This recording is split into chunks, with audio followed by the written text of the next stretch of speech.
Here we're going to look at the ionic product of water, which is got the symbol Kw. Now, water partially dissociates according to the following equation. So water partially dissociates into hydrogen and hydroxide ions. If you were to write an expression for Kc, remember this should be products over concentration of products over concentration of reactants, that would give us the following. Now, because the concentration of water is in large excess, we can assume it's constant.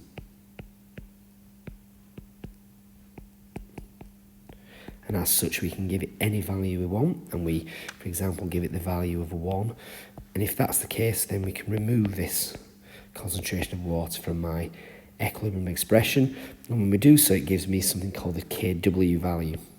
And Kw then is the concentration of hydrogen ions multiplied by the concentration of hydroxide ions. Now, if we look again at the dissociation of water,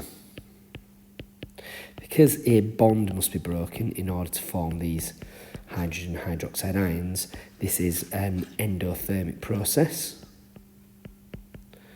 The forward reaction is endothermic. So, using Le Chatelier's principle, as the temperature increases, the equilibrium will shift to oppose the change.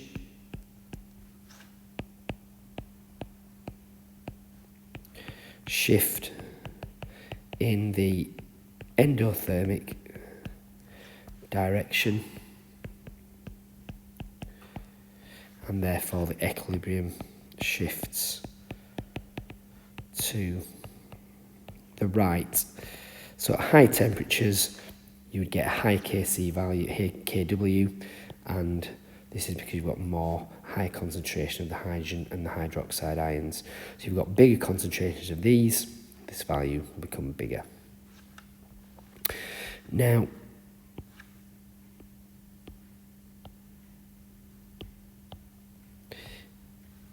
in pure water, we can assume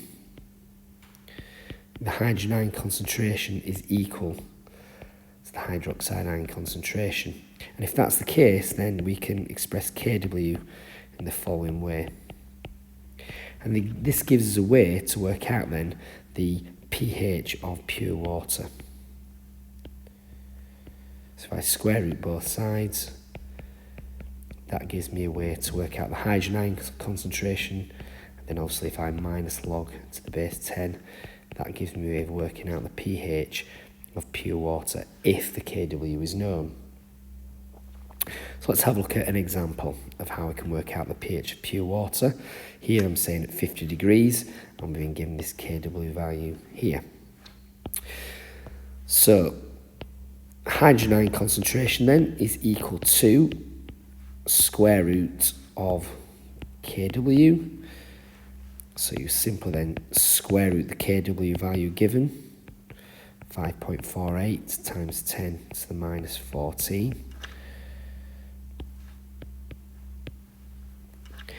And when you do that, you get hydrogen ion concentration of 2.34 times 10 to the minus 7 moles per decimetre. And then if I want to work out the pH, then it's going to be minus log to the base 10 of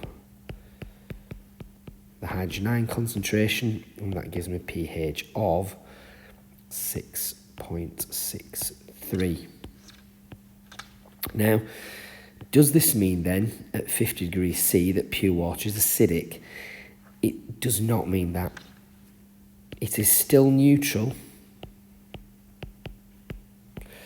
as the hydrogen ion concentration is equal to the hydroxide ion concentration. So even though the pH is less than 7, it's still a neutral solution because of this. And that there is Kw.